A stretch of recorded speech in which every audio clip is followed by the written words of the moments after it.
India में आप सभी का स्वागत करती हूँ। आज हमारे बीच मौजूद हैं नकुल दुबे सर।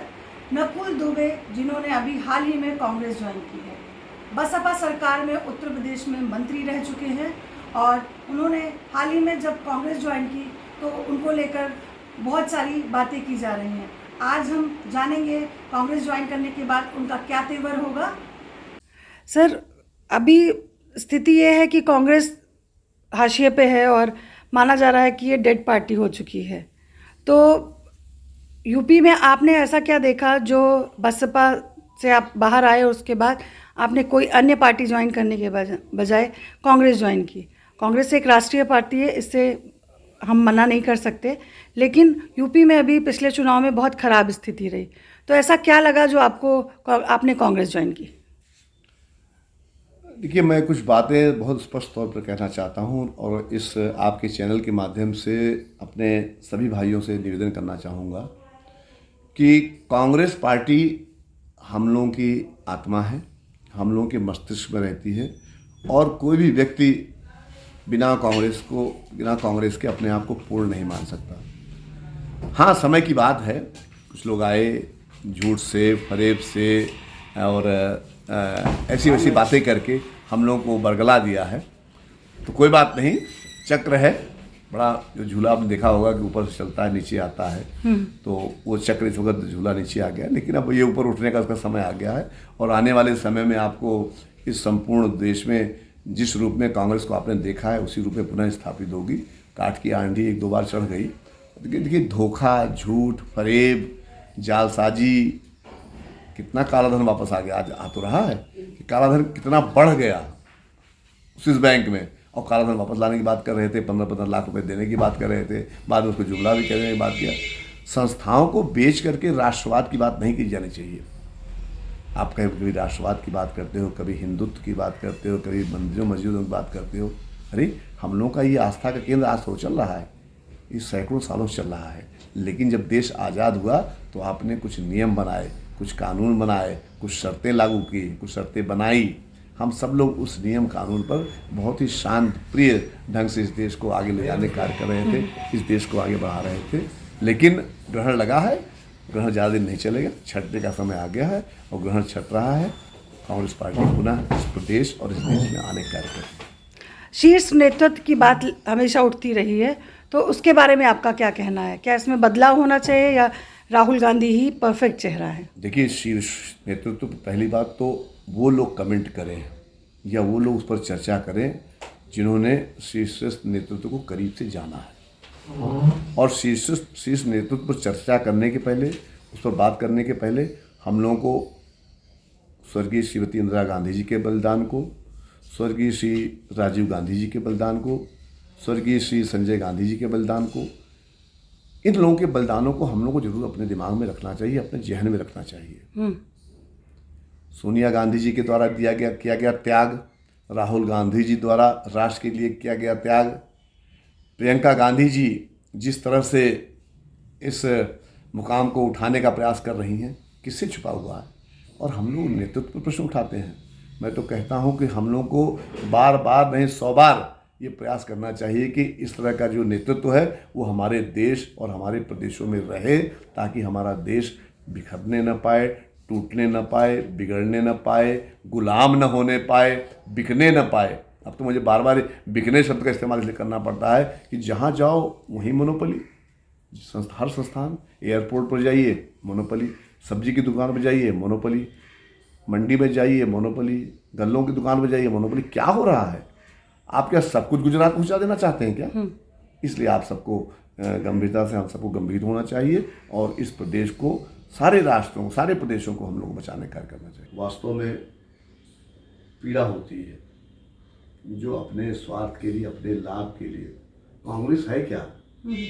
कांग्रेस बहुत बड़ा इंस्टीट्यूशन है, बहुत बड़ी संस्था है और उसमें प्राण देने वाले कितने लोग हैं, किन लोगों ने अपना परिवार खोया, किनके घरों में मातम छाया, सबको मालूम, सब जानते हैं।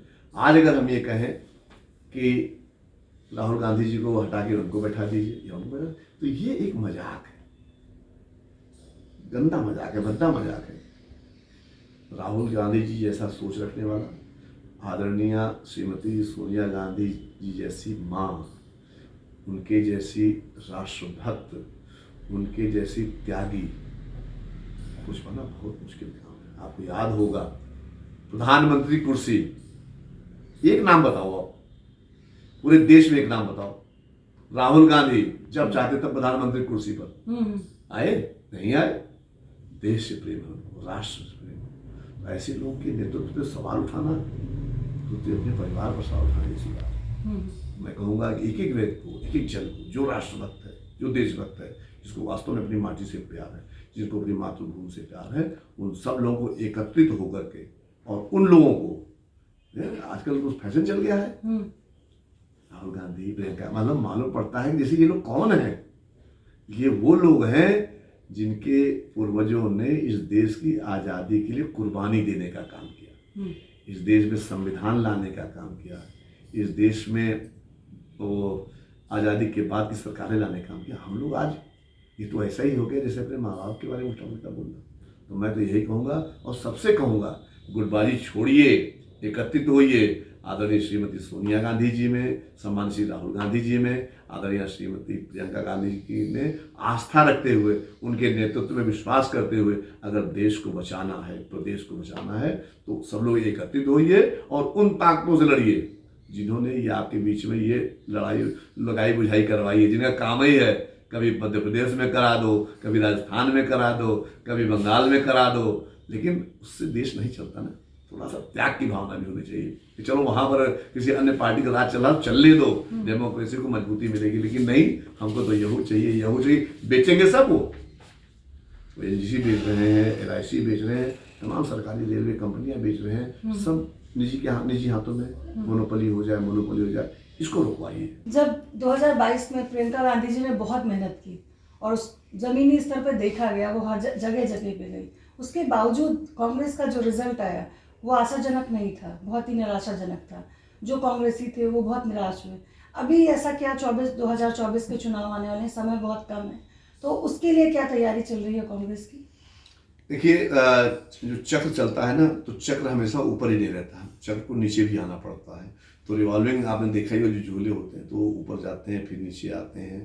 तो नो डाउट आदरणीय श्रीमती प्रियंका गांधी जी ने बहुत परिश्रम किया और हम लोग उसके साक्षी भी हैं। तो मैं बहुजन समाज पार्टी में कार्य कर रहा था, लेकिन एक बात मैं बहुत साफ कहना चाहता हूँ कि काठ की हांडी एक बार चढ़ गई, एक आध बार और चढ़ गई, लेकिन अब 2024 में जनता एकदम तैयार है। घर घर में लोग तैयार बैठे हुए हैं कि नमक खिला रहे थे ना, राशन बंटवा रहे थे ना, तो सब जान गए हैं कि ये सारा इवेंट चल रहा था। और कुछ आप लोगों में भी कुछ लोग ऐसा प्रस्तुत करते हैं कि अगर ये हमको दाल नहीं देंगे, हमको नमक नहीं देंगे तो हम दाल नमक के विहीन हो जाएंगे। तो इस भावना को समाप्त करने के लिए जो इस चीज़ ने कंपनी की तरफ से फैलाया जा रहा है कि सारा कुछ दो उद्योगपतियों के पास चला जाए, बाकी सब लोग कंगाल हो जाए, मोनोपोली बहुत ही खतरनाक चीज़। आप जब से ज्वाइन किए हैं कांग्रेस, तब से ये बातें सामने आ रही हैं, क्योंकि आपके गॉडफादर माने जाते हैं, राजनीति के गॉडफादर सतीश मिश्रा जी। तो क्या उम्मीद की जा सकती है कि वो भी अब कांग्रेस में आएंगे बसपा छोड़कर? देखिए, मैंने अभी कहा है कि माननीय श्री सतीश चंद्र मिश्रा जी, उनके साथ मुझे अधिवक्ता के रूप में भी वो मेरे सीनियर रहे और उन्होंने मुझे बोलना, आगे बढ़ना, वकालत पे कैसे काम किया जाता है, तब से हम लोगों के ट्रेनर हैं, हम लोग के मास्टर हैं और हम लोगों को सिखाते पढ़ाते रहे हैं, बताते रहे हैं। राजनीति में लाने वाले नो डाउट वही हैं। हम लोगों की विचारधारा सदैव एक रही है, उनको जो सम्मान हमारे मन में है हमेशा रहेगा। राजनीतिक विचारधाराएं थोड़ी भिन्न भिन्न हो सकती हैं। आज का जो परिवेश है, मैं पुनः दोहराता हूँ कि एक एक राष्ट्रभक्त की ये जिम्मेदारी है, सिर्फ राजनीतिक दलों की जिम्मेदारी नहीं है कि इस देश की रक्षा करें, इस देश की अस्मिता की रक्षा करें, भारत माता की रक्षा करें।